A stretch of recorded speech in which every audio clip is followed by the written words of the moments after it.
The photographer came on time. The Jews had just been ordered to get ready to march to the station.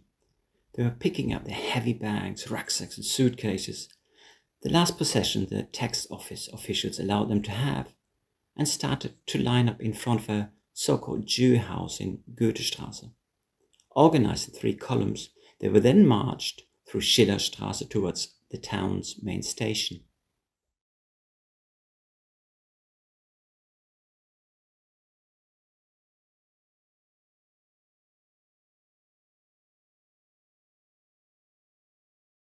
The man behind the camera, quite likely Theodor Harder, a well-known local photographer with close ties to the town's council, got his camera out and started to shoot.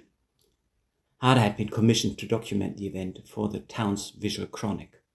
Working routinely, he presented the deportation, the forced march of the Jews to the main station and their embarkation onto a train to Weimar, as a calm and orderly move out.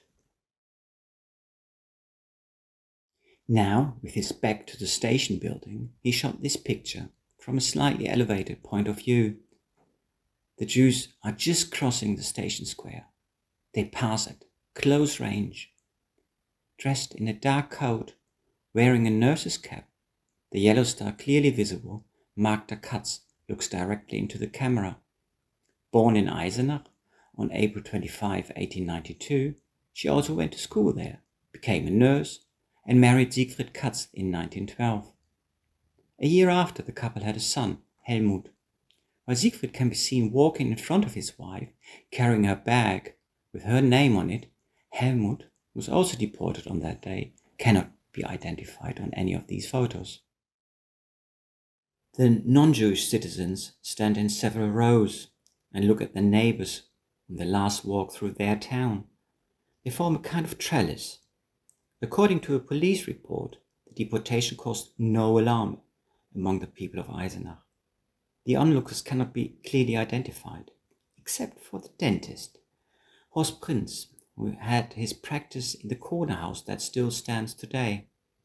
Prinz is the man in white in the open window. Between Magda Katz and the woman following her, a boy with an Indian feather ornament or a crown is visible. Why did he dress up? Is it his birthday? In any case, he's waiting on the edge, watching.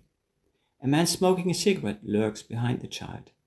Under his arm, a rolled newspaper, probably the local Thüringer Gautzeitung, advertised on the kiosk on the square. This Saturday, there's mainly news about the war in the paper. It's not until 3 weeks later that the Thüringer Gautzeitung will report on the deportation. Henceforth, people will only know about the Jews from the history books, it concluded.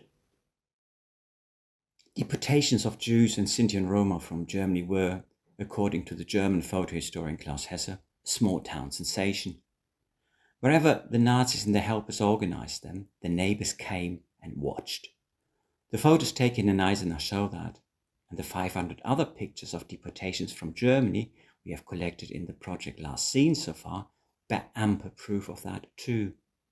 Contrary to the make-believe post-war stories told until today, deportations often happen in clear sight in broad daylight, and not at all in the midst of night with no one knowing. In a European comparison, the absence of physical violence on the photos from Germany is striking.